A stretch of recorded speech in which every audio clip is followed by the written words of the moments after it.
देखते हैं illustration number 5। हमने पिछले लेक्चर में इलस्ट्रेशन नंबर 4 देखा था, और देखो इलस्ट्रेशन नंबर 5 भी ना इलस्ट्रेशन नंबर 4 का 90% वैसा ही है, बट कुछ न्यू कंसेप्ट है उसकी वजह से ये करना पड़ रहा है। ओके, और ये न्यू कंसेप्ट हम इस इलस्ट्रेशन नंबर 5 के थ्रू ही सीखेंगे। तो समझो, दो न्यू कंसेप्ट हमको सीखना है इस इलस्ट्रेशन नंबर 5 में, जो न्यू कंसेप्ट है। सबसे पहला देखते हैं। सबसे पहला है हमारा फाइनल सेटलमेंट के बारे में। ये आप देख रहे हो ना, दिसंबर 20 का जो ट्रांजैक्शन है, इसके लिए तो हम कॉन्सेप्ट पढ़ेंगे फाइनल सेटलमेंट के बारे में, कि फाइनल सेटलमेंट का एंट्री कैसे होता है। एंड दूसरा, लेज़र में पोस्टिंग हमने जनरली कैसे किया है। जैसे मान लो हमने कैपिटल लगाया तो कैश टू कैपिटल, तो दो अकाउंट ओपन होता था, और दोनों अकाउंट कैसे, तो मान लो कैश अकाउंट है, कैश अकाउंट के डेबिट में जाते थे, कैपिटल लिख देते थे, उसका opposite account. Capital account credit हो रहा है तो कैपिटल अकाउंट के क्रेडिट साइड में जाते थे और उसका अपोजिट अकाउंट लिख देते थे कैश। तो इस तरीके से हम लेजर पोस्टिंग करते थे, क्योंकि यहाँ पे दो अकाउंट होता था। मान लो यहाँ पे 3 अकाउंट अगर आ जाए, किसी जर्नल एंट्री के ट्रांजेक्शन में 3 अकाउंट आ जाए, तो किस तरीके से हम लेजर पोस्टिंग करेंगे, तो वो भी हम इस इलस्ट्रेशन नंबर 5 के थ्रू देखेंगे। ओके, जैसे मान लो इसमें होता है ना, जैसे कैश टू सेल्स, और इसमें हम कुछ डिस्काउंट भी दे दिए, तो अब 3 अकाउंट आ गया ना, और तीनों अकाउंट में पोस्टिंग किस तरीके से होगा। तो ये तो दो कॉन्सेप्ट हम क्या क्या सीखेंगे फाइनल सेटलमेंट के बारे में, कि फाइनल सेटलमेंट मतलब होता है क्या है, इसका जर्नल एंट्री कैसे होता है, इसका लेजर पोस्टिंग कैसे होता है। और दूसरा, अगर किसी ट्रांजेक्शन्स में, किसी जर्नल एंट्री के ट्रांजेक्शन्स में या किसी जर्नल एंट्री पास करते वक्त 3 अकाउंट ओपन होता है, ठीक है, तो उसका लेजर पोस्टिंग कैसे होएगा। तो ये दो कॉन्सेप्ट हम इलस्ट्रेशन 5 के थ्रू ही देखते हैं। बाकी जो भी यहाँ पे ट्रांजैक्शन है एज यूजुअल, जैसे हमने इलस्ट्रेशन नंबर 4 में देखा था या बेसिक कॉन्सेप्ट में देखा था, उसी तरीके से। तो चलिए देखते हैं। सबसे पहला, बिजनेस स्टार्टेड विद क्या, सिंपल है कि हमने कैपिटल लगाया। जब बिजनेस स्टार्ट किया मतलब कैपिटल लगाया, तो कैपिटल क्रेडिट हो जाता है किसके कारण, कैश। तो cash account debit to capital 1,20,000। तो देखो, cash account debit to capital 1,20,000, 1,20,000। दूसरा, हमने क्या किया, ओपन करवाया बैंक अकाउंट। तो बैंक अकाउंट ओपन करवाना मतलब बैंक में हमारा पैसा बढ़ गया होगा, तो बैंक हमारा एसेट होता है, बैंक अकाउंट डेबिट हो जाएगा टू। अब बैंक में क्या डाले, तो पैसा डाले होंगे, तो जो कैश डाले होंगे तो कैश क्या हो जाएगा, हमारा क्रेडिट हो जाएगा, क्योंकि कम हो रहा है, हमारा एसेट है। तो कैश कितना हो जाएगा, 4 लाख। तो देखो, bank account debit to cash 40,000 था वो, यहाँ पे 4 लाख है, यहाँ पे अच्छा यहाँ डॉट के कारण ऐसा है, ठीक है, ये 40,000। तो यहाँ पे क्या हो जाएगा, 40,000 ये हमारा हो गया open bank account with ICICI में। नो, नेक्स्ट एंट्री क्या है, गुड्स परचेज्ड फॉर कैश। हमने परचेज किया है, तो परचेज क्या होता है, परचेज अकाउंट डेबिट हो जाता है, परचेज डेबिट होता है टू क्या दिया है, कैश। तो कैश में कितना, 12,000। तो यही चीज़ है, purchase account debit to cash 12,000। हमने फिर क्या किया, पेड कार्टेज हमने, कार्टेज इज़ लाइक एक्सपेंस, वो प्रिंटर में लगता है, तो ये हमारे लिए एक्सपेंस होता है। तो क्या हो जाएगा, एक्सपेंस है, तो कार्टेज क्या हो जाएगा, डेबिट हो जाएगा कार्टेज अकाउंट टू। हमने क्या पे किया, कैश या बैंक। जब भी ऐसा नहीं बोला हो तो आप कुछ भी एज्यूम कर सकते हो, आप कैश भी कर सकते हो, आप बैंक भी कर सकते हो, ठीक है। तो हम यहाँ पे कैश एज्यूम कर लेते, कैश अकाउंट क्रेडिट कैश में किए, कितना हो जाएगा, 500। तो ये cartridge to cash 500। Now good sold on credit मतलब उधार पे टू मिसेस लारा इंडिया को हमने क्या किया, गुड सोल्ड किया उधार पे, ठीक है। तो क्या हो जाएगा इसका एंट्री, हमने सोल्ड किया, तो सोल्ड सेल्स क्या होता है, हमारा क्रेडिट हो जाता है टू सेल्स अकाउंट। और किसको हम डेबिट किसको करेंगे, तो मिसेस लारा इंडिया को। तो लारा इंडिया हमारा क्या हो जाएंगे, डेबिट हो जाएंगे। Lara India account debit 25,000 to sales, क्योंकि क्रेडिट पे सेल्स है, मतलब हमने उधार पे बेचा है, तो ये हमारे लिए क्या हो जाएंगे, लारा हमारे लिए डेटर्स हो जाएंगे। तो डेटर्स हमारे लिए एसेट होते हैं, तो एसेट हमारा डेबिट होता है। तो Lara India debit to sales हमारा क्रेडिट होता है, तो ये हो गया 25,000। तो लारा इंडिया टू सेल्स 25,000। अब क्या, हमने कैश रिसीव किया है फ्रॉम मिसेस लारा इंडिया, तो कितना रिसीव किया है, 10,000। तो कैश रिसीव करना है, तो कैश हमारे लिए क्या होगा, डेबिट हो जाएगा, क्योंकि कैश बढ़ेगा, कैश अकाउंट डेबिट टू किससे, Lara India 10,000 cash to Lara India. तो क्या हो गया, कैश टू लारा इंडिया 10,000। अब नेक्स्ट क्या है, transaction goods return from Lara India. हमने पहले क्या किया था, गुड्स बेचा था लारा इंडिया को क्रेडिट पे, फिर कैश भी रिसीव हुआ। अब क्या हो रहा है, गुड्स रिटर्न हो रहा है लारा इंडिया से, तो इसका क्या जर्नल एंट्री होगा। तो आप समझना, सेल्स को हम क्या करते हैं, क्रेडिट करते हैं। जब भी सेल्स होता है तो क्या करते हैं, सेल्स अकाउंट को क्रेडिट करते हैं। जब भी सेल्स रिटर्न होगा तो आप क्या कर दो, उसका अपोजिट कर दो, आप उसको डेबिट कर दो। ठीक है, तो क्या हो जाएगा हमारा, sales return account debit to Lara India. कितना, 3000। तो सेल्स रिटर्न अकाउंट हमारा क्या हो जाएगा, डेबिट हो जाएगा। सेल्स ऐसे क्रेडिट होता है, लेकिन जब भी सेल्स रिटर्न होगा तो हम उसका अपोजिट कर देंगे, क्या होगा, sales return to Lara India 3000। और rules of debits and credits के हिसाब से समझना है तो जो सेल्स होता है ना, जब भी हम सेल्स करते हैं वो हमारे लिए रेवेन्यू होता है, तो वो क्या हो जाएगा, क्रेडिट हो जाएगा। जब बट अभी सेल्स रिटर्न क्या होगा, तो रेवेन्यू हमारा कम हो जाता है उससे। तो जब भी रेवेन्यू कम हो रहा है, मतलब हमारा रेवेन्यू का क्रेडिट बैलेंस होता है, बट रेवेन्यू अगर कम हो रहा है तो क्या हो जाएगा, डेबिट हो जाएगा। ओके, तो sales return to Lara India 3000। Next, paid trade expense. हमने ट्रेड एक्सपेंस इनकर्ड किया तो हमारा क्या हो जाएगा, डेबिट हो जाएगा। ट्रेड एक्सपेंस हमारा डेबिट होता है। फिर यहाँ पे भी नहीं बोला कैश या बैंक, तो आप कुछ भी अज्यूम कर सकते हो, कैश भी या बैंक भी। तो यहाँ पे हम 2 कैश ले लेते हैं, 700। तो यहाँ पे है trade expense to cash 700। Next entry है goods purchased on credit from Tarannum. ठीक है, तो तरानुम से हमने क्या किया है, गुड्स परचेज किया है। किस पे, क्रेडिट पे, मतलब उधार पे। तो क्या होगा, परचेज हमारा क्या होता है, परचेज अकाउंट हमारा डेबिट हो जाता है। टू उधार पे है तो उसका नाम लिख देंगे, टू तरानुम। कितना हो जाएगा, 32,000। तो परचेज टू तरानुम, तो purchases account debit to Tarannum 32,000। Next, अब मेनली जिस कारण से हम इलस्ट्रेशन ये कर रहे हैं वो इसी ट्रांजैक्शन के जो अभी हम देखने वाले हैं। ठीक है, तो देखो दिसंबर 20 को क्या हुआ, check received from Mrs Lara India. अब लारा इंडिया क्या है, याद है ना, जब हमने उनको गुड सोल्ड किया था, फिर कैश भी रिसीव हुआ था, कुछ रिटर्न भी किया था, तो वही Mrs Lara India for final settlement and deposited same day into bank. मतलब हमने चेक रिसीव किया है लारा इंडिया से फाइनल सेटलमेंट के लिए, और उसको सेम डे पे हम डिपॉजिट भी कर दिए बैंक अकाउंट पे। अब फाइनल सेटलमेंट का मतलब क्या हुआ, फाइनल सेटलमेंट का मतलब क्या होता है समझो। मान लो किसी पर्सन को हमने गुड्स सोल्ड किया है, मान लो किसी पर्सन को हम गुड्स बेच रहे हैं, तो मान लो 10,000 का उन्होंने गुड्स लिया, ठीक है, उधार पे लिया। फिर 5,000 का और गुड्स उधार पे लिया, फिर उसके बाद भी 10,000 का और गुड्स उधार पे लिया, ठीक है। और एक दिन उन्होंने क्या किया है, एक दिन उन्होंने 5,000 का पेमेंट किया। तो एक दिन उन्होंने क्या किया, 5,000 का पेमेंट कर दिया। पेमेंट ये हमने सेल्स किया, अलग अलग डे पे होता है ना कि उधार पे कभी कभी सेल्स करते जाते, ठीक है। अब तो हमने 10,000, 5,000, 10,000 का हमने सेल्स किया, मतलब टोटल सेल्स हमने कितना किया है, 25,000। और हमको पेमेंट रिसीव कितना हो रहा है, 5,000 का।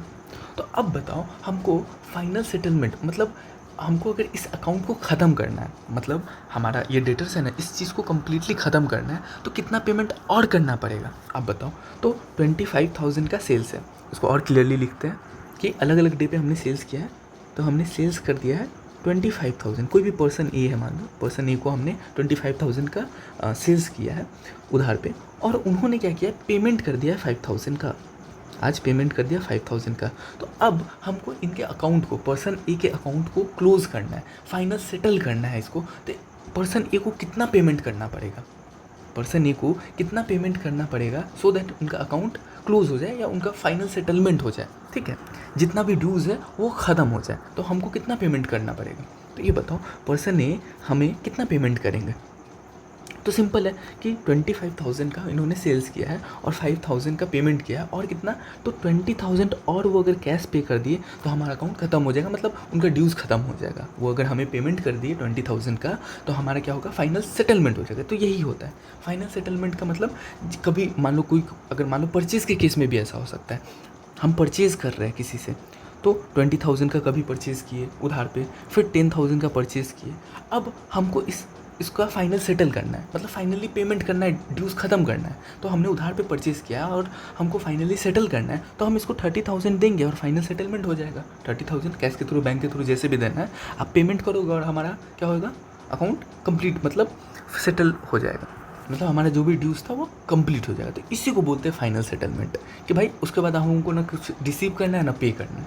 ओके, तो अब देखो वापस पढ़ते हैं। Check received from Mrs Lara India for final settlement.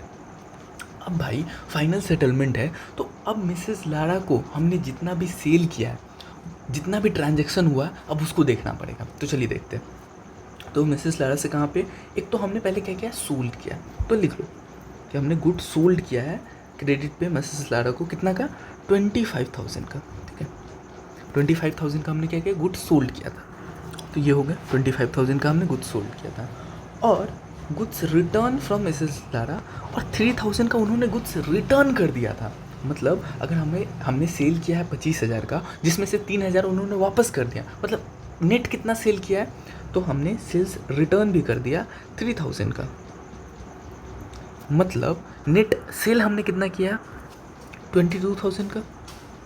ये हमारा नेट सेल है। एंड नेक्स्ट एक और क्या है, इन्होंने कैश मतलब हमको कैश पेमेंट किया, मतलब हमें कैश रिसीव हुआ है उनसे कितना, 10,000 का। तो अगर मान लो इनसे हमें 10,000 का कैश रिसीव हुआ है, तो इनको फाइनल सेटल करना है तो कितना रुपया और देना पड़ेगा हमें। इनका अगर फाइनल सेटलमेंट करना है तो कितना रुपया और हमको देना पड़ेगा, तो ये निकाल लो। तो मतलब 12,000 अगर मिसेस लारा हमें पेमेंट कर देते हैं तो उनका फाइनल सेटलमेंट हो जाएगा। ये चीज़ समझा। तो मिसेस लारा को अगर फाइनल सेटल करना है, अगर हम कंप्लीट करना है ड्यूज़, तो उनको 12,000 का ड्यूज़ है। अगर नेट में अगर बहुत समरी फॉर्म में बोले तो कि 12,000 उनको और पेमेंट करना बाकी है। ओके, अब देखो यहाँ पे क्या, उन्होंने चेक दिया है कितना का, 11,500 का। मतलब 12,000 का तो ड्यूज़ है इनका, 12,000 का तो ड्यूज़ है, बट 11,500 में ही कंप्लीट हो गया अकाउंट। मतलब इन्होंने 12,000 का ड्यूज़ है और ये 11,500 दे के कम्प्लीट करवा ली कि हाँ ठीक है, अब हम कोई भी पेमेंट नहीं करेंगे, आपको कंप्लीट हो गया। तो ये क्या क्या इंटरप्रेट कर रहे हैं इस चीज़ से, कि यहाँ पे क्या हो रहा है, 12,000 के चीज़ के लिए 12,000 का ड्यूज़ 11,500 में ही कंप्लीट कर दिया। मतलब 500 का हम कहीं ना कहीं डिस्काउंट दे रहे हैं इनको। यही हुआ ना, मान लो आप किसी दोस्त से 1,000 रुपये लेते हो और वो बोलता है ठीक है तू 1,000 नहीं 800 ही दे दे, मतलब वो 200 रुपये का आपको डिस्काउंट दे रहा है। सिमिलरली उसी तरीके से जो लारा इंडिया है उसको 12,000 रुपये पेमेंट करना था, बट उसने क्या किया, 11,500 में ही सेटल कर दिया कि भाई 11,500 में सारा ड्यूज सेटल कर दो आप। तो इसका मतलब क्या है, 500 का हमने कहीं ना कहीं उसको डिस्काउंट दिया है। ओके, ये इंटरप्रिटेशन समझ में आया। चलिए अब जर्नल एंट्री कैसे पास होगा ये देखते हैं। तो हमने क्या किया, चेक रिसीव किया और सेम डे पे बैंक में अकाउंट, मतलब हमारा बैंक बैलेंस बढ़ जाएगा। तो बैंक जब भी बढ़ेगा तो बैंक अकाउंट क्या हो जाएगा, हमारा डेबिट हो जाएगा। कितना से, 11,500 हमको मिला है, 11,500 से। ठीक है, अब क्या है, लारा का जो ड्यूज़ है पहले रिसीवेबल था, अब रिसीव नहीं पेमेंट हो गया, तो इसको क्रेडिट कर देंगे उनको। तो टू लारा इंडिया। अच्छा, लारा इंडिया का ड्यूज़ कितना था, तो ड्यूज़ 12,000 था, तो पूरा का पूरा 12,000 का ड्यूज़ कंप्लीट हो गया। तो इसको बाहर कर देंगे 12,000 क्रेडिट करके 12,000। अभी 500 डेबिट होना मिसिंग है। तो ये क्या है, इंटरप्रेट हमने क्या किया था कि भाई हमने डिस्काउंट दिया था, तो डिस्काउंट हमारे लिए क्या होता है, एक्सपेंस होता है, तो डेबिट साइड में आएगा। तो हमने डिस्काउंट अलाउड किया, और स्पेसिफिकली बोले हमने डिस्काउंट अलाउड किया डेबिट 500। तो ये हमारा एंट्री हो जाता है। ये हमारा एंट्री क्या हो जाता है कि बैंक में हमको 11,500 दिया है, उसके बदले में लारा का ड्यूज़ 12,000 कंप्लीट हो गया। ठीक है, सेटल हो गया 12,000। और इसका मतलब क्या है, हमने डिस्काउंट दिया, हमने डिस्काउंट अलाउ किया है उन्हें, डिस्काउंट 500 का हमारे लिए एक्सपेंस हो जाएगा, क्योंकि डिस्काउंट ऐसे तो मिलना चाहिए 12,000, बट 11,500 में ही कंप्लीट हो गया। ओके, तो ये एंट्री हो जाता है। तो एंट्री देखना, बैंक अकाउंट डेबिट कितना, 11,500 टू लारा, लारा का कितना, 12,000 का जो ड्यूज़ था वो पूरा कंप्लीट हो गया, तो क्रेडिट हो गया।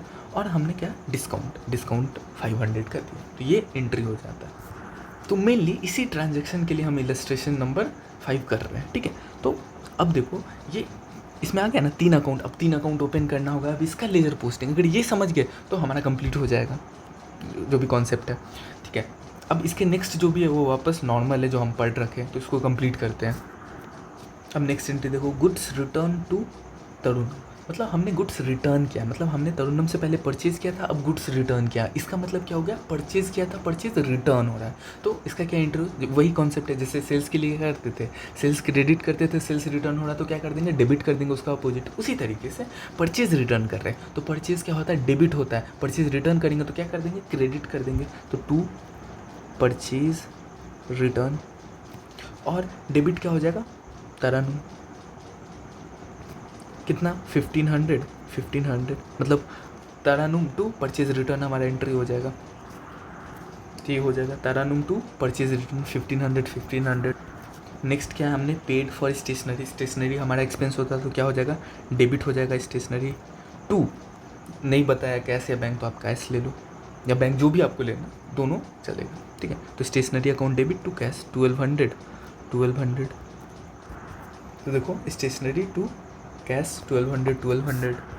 Next cheque given to Tarannum on account, हम तरानूम से क्या क्या खरीद रहे थे, अब हम उनको क्या किए, चेक दिए। चेक दिए मतलब हमारा बैंक कम होगा तो टू बैंक, और डेबिट क्या हो जाएगा, तरानूम, तरानूम को हमने पेमेंट किया है, डेबिट हो जाएगा कितने से 20,000, ये हमारा एंट्री हो जाएगा। अब यहाँ पे कंफ्यूज मत होना कि अब हम तरानूम का देखते हैं कि हम उनसे परचेज़ कितना किए, पेमेंट कितना किए, नेट, यहाँ पे नेट सेटलमेंट, फाइनल सेटलमेंट नहीं बोला है ना, तो हम वो चीज़ नहीं करेंगे जो हम लारा इंडिया के लिए किए थे। यहाँ पे फाइनल सेटलमेंट नहीं किया, यहाँ सिंपली बोला है कि चेक हमने दिया है तरानूम को, तो चेक दिए है तरानूम को 20,000, तो सिंपल एंट्री कर देंगे कि चेक दिए मतलब बैंक अकाउंट हमारा कम होगा तो क्रेडिट हो गया और तरानूम हमारा डेबिट हो जाएगा 20,000 से, ठीक है। तो जब भी फाइनल सेटलमेंट वर्ड नहीं आया, यहाँ नहीं बोले कि फाइनल सेटल कर रहे हैं, तब तक आप वैसा नहीं करोगे, ठीक है। तो कंफ्यूज मत होना, तो यहाँ सिंपली बोला है कि cheque given to Tarannum on account, तो सिंपल एंट्री मार देंगे तरानूम टू बैंक 20,000। देखो तरानूम टू बैंक 20,000। हमने क्या किया है, next paid rent by cheque, मतलब हमने रेंट चेक पे, मतलब चेक मतलब बैंक के थ्रू दिया है तो रेंट हमारा एक्सपेंस होता है, तो rent account debit to cheque मतलब बैंक अकाउंट, हमारा बैंक कम हो जाएगा कितने से 4,000, तो रेंट टू बैंक, तो देखो rent to bank 4,000। Now next क्या है, drew cash for personal use, मतलब हम पर्सनल यूज़ के लिए जब भी बिजनेस से कैश या गुड्स लेते हैं तो इसको क्या बोलते हैं, ड्राइंग बोलते हैं। और ड्राइंग क्या होता है, एक्सपेंस होता है, तो एक्सपेंस होता है तो ये क्या हो जाएगा, डेबिट हो जाएगा। तो ड्राइंग अकाउंट डेबिट, और क्या ले जा रहे हैं, कैश, क्या पर्सनल यूज़ के लिए क्या ले रहे हैं, कैश, तो टू कैश हो जाएगा 10,000, तो ड्राइंग टू कैश, देखो drawing to cash 10,000। Next cash sales, simply cash sales बोला है तो क्या हो जाएगा, कैश अकाउंट डेबिट, कैश आ रहा है टू सेल्स, सेल्स हमारा क्रेडिट हो जाता है 12,000, तो क्या हो गया, कैश टू सेल्स 12,000। अब नेक्स्ट क्या है, गुड सोल्ड टू मिसेस रूपक ट्रेडर्स, तो हमने क्या किया, गुड सोल्ड किया है रूपक ट्रेडर्स को। अब यहाँ बोला है क्या, कैश में या बैंक में, तो कुछ नहीं बोला, नाम सिर्फ लिया है कि हाँ हमने गुड सोल्ड किया है रूपक ट्रेडर को। इसका मतलब क्या है, इसका मतलब क्या है, ये क्रेडिट सेल है, मतलब हमने उधार पे सेल किया है, ठीक है। तो क्या हो जाएगा, टू सेल्स, और डेबिट क्या हो जाएगा, उसके नेम को, क्योंकि कैश या बैंक नहीं बताया यहाँ पे, ठीक है। तो इससे क्या इंटरप्रेट किया, ये क्रेडिट सेल है, कितना से 11,000, तो रूपक ट्रेडर टू सेल्स, तो देखो क्या है, रूपक ट्रेडर टू सेल्स 11,000, ये बोला ना क्रेडिट पे सेल हुआ। तो इस तरीके से हमने क्या किया, जर्नल एंट्री पास कर लिया। अब देखो मेनली था कि जर्नल एंट्री पास करना, उसके बाद तो लेज़र पोस्टिंग करना बहुत ईजी है, बट हाँ हमने एक कॉन्सेप्ट तो पढ़ लिया फाइनल सेटलमेंट का। दूसरा कॉन्सेप्ट क्या पढ़ना था इसी में कि भाई 3 अकाउंट जब आ जाएगा तो उसका लेज़र पोस्टिंग क्या होगा, तो अगर वो समझ गए तो कंप्लीट हो जाएगा हमारा। अब जब जर्नल एंट्री पास हो गया तो अब हमको ट्रांजैक्शन देखने का ज़रूरत नहीं है, अब डायरेक्टली यहीं से लेज़र पोस्टिंग करेंगे। तो देखो अब ये सब का लेज़र पोस्टिंग आप सीख चुके हो, और सारे का डिस्कस करना तो बहुत टाइम जाएगा और आपका भी टाइम वेस्ट होएगा। तो मेनली हम क्या देखते हैं, जो 3 अकाउंट हो रहा है ना उसका लेज़र पोस्टिंग कैसे होगा, तो मेन वही चीज़ है, वो हो जाएगा तो हमारा क्या हो जाएगा, कंप्लीट हो जाएगा। तो ये तो भाई सिंपल है कि कैश टू कैपिटल जैसे है। तो इसमें हमने क्या सीख रखा है कि 2 अकाउंट है तो 2 अकाउंट ओपन कर दो, एक कैश के नाम पे और एक कैपिटल के नाम पे, ठीक है। कैश क्या हो रहा है, डेबिट हो रहा है 1,20,000 से, तो कैश के डेबिट साइड में आएंगे और उसका अपोजिट अकाउंट लिख देंगे, मतलब कैपिटल 1,20,000। उसी तरीके से कैपिटल क्या हो रहा है, क्रेडिट हो रहा है, तो कैपिटल के क्रेडिट साइड में आएंगे और उसका अपोजिट अकाउंट कैश लिख देंगे 1,20,000। तो ये हम तो सीख रखे हैं। तो मेनली 2 अकाउंट्स में तो हमको समझ में आ रहा है कि 2 अकाउंट अगर ओपन हो रहा है तो क्या करना है। बट अगर एक ट्रांजेक्शन में, एक जनरल एंट्री में 3 अकाउंट है तो वो क्या होगा, तो उसको देखते हैं। ठीक है, तो ये हमारा एंट्री था, bank discount to Lara India 1200, ये 11,500, 500 और 12,000। तो अब यहाँ पे क्या हो रहा है, 3 अकाउंट है। अब इसका कैसे हम लेज़र पोस्टिंग करेंगे। तो देखो 3 अकाउंट है तो हमने क्या बोला है कि जितना अकाउंट होगा उतना लेज़र ओपन करना होगा। तो इस जगह पे क्या करना होगा, हमको 3 लेज़र ओपन करना होगा। 3 लेज़र, एक लेज़र क्या होगा, बैंक के नाम पे होगा, बैंक अकाउंट, इसका डेबिट साइड, इसका क्रेडिट साइड। दूसरा हमारे क्या होगा, डिस्काउंट के नाम पे, डिस्काउंट अकाउंट, इसका डेबिट साइड, इसका क्रेडिट साइड।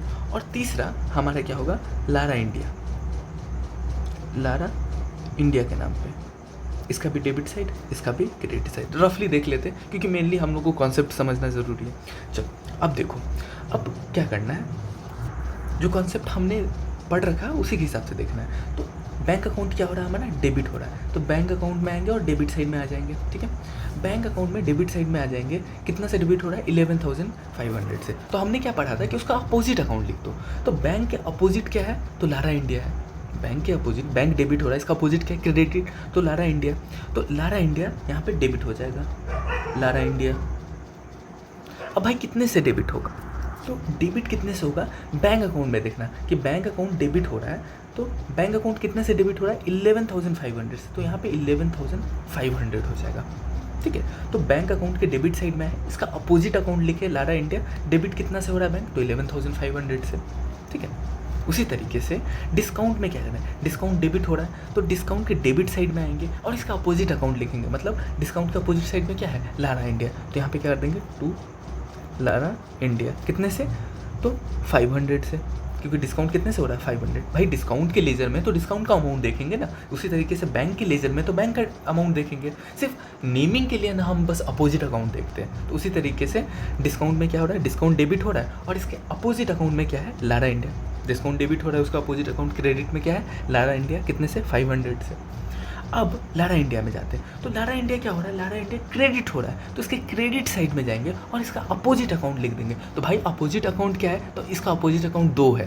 क्या क्या है, एक बैंक, बाई बैंक और बाई डिस्काउंट, मतलब 2 है, इसका 2 अपोजिट अकाउंट है। तो बाई बैंक और बाई डिस्काउंट, तो इसका दोनों को क्रेडिट कर दिया और अमाउंट क्या लिखेंगे, 11,500 और 500। तो ये कुल मिला के दोनों 12,000 के इक्वल टू आ जाएगा। तो ये समझा ना कि 3 अकाउंट होगा तो किस तरीके से लेजर पोस्टिंग करें। कुछ नहीं, वही कॉन्सेप्ट है कि आप बैंक अकाउंट जैसे डेबिट हो रहा था, बैंक का अकाउंट के डेबिट साइड में जाएंगे, उसका अपोजिट अकाउंट लिख देंगे। उसी तरीके से डिस्काउंट में भी उसका अपोजिट साइड में उसके जो भी डेबिट हो रहा था डेबिट करेंगे, उसका अपोजिट अकाउंट लिख देंगे। और लारा इंडिया में क्या हो रहा है, क्रेडिट हो रहा है लारा इंडिया, कितने से, 12,000 से, तो उसका अपोजिट अकाउंट 2 है, तो दोनों में बाइफर्केशन दे देंगे, 11,500 और 500, ये दोनों मिला के 12,000 के इक्वल टू ही आ जाएगा। तो इस तरीके से क्या होता है, जब भी 3 अकाउंट ओपन होता है, मतलब 3 अकाउंट के जनरल एंट्री आता है जिसमें 3 अकाउंट आ रहा है, उसका लेजर पोस्टिंग इस तरीके से होता है। तो चलिए देख लेते हैं। तो देखो यहाँ पे बैंक अकाउंट क्या हो रहा था हमारा, डेबिट हो रहा था 11,500 से, तो बैंक अकाउंट के डेबिट साइड में आए और इसका अपोजिट अकाउंट क्या था, लारा इंडिया। तो लारा इंडिया 11,500 हमने लिख दिया। ओके, फिर क्या था, लारा इंडिया क्या हो रहा था हमारा, लारा इंडिया हमारा क्या हो रहा था, क्रेडिट हो रहा था। तो लारा इंडिया क्रेडिट हो रहा था 12,000 से, तो लारा इंडिया के क्रेडिट साइड में आए, क्रेडिट साइड में आए और क्या क्या अकाउंट, इसका अपोजिट वाला क्या था, बैंक अकाउंट और डिस्काउंट। तो बैंक अकाउंट और डिस्काउंट 11,500 और 500 दोनों मिला के 12,000 ही हो जाएगा। और नेक्स्ट डिस्काउंट हमारा क्या हो रहा था, डेबिट हो रहा था, तो डिस्काउंट डेबिट हो रहा था, डिस्काउंट के डेबिट साइड में आए और लारा इंडिया जो भी अपोजिट अकाउंट है वो लिखते, लारा इंडिया और अमाउंट 500, क्योंकि जिसका लेजर उसी का अमाउंट जाता है। तो आई होप आपको ये इलस्ट्रेशन नंबर 5 में फाइनल सेटलमेंट और जब भी 3 अकाउंट अगर आ जाए तो उसका लेजर पोस्टिंग कैसे होता है ये आपको समझा होगा।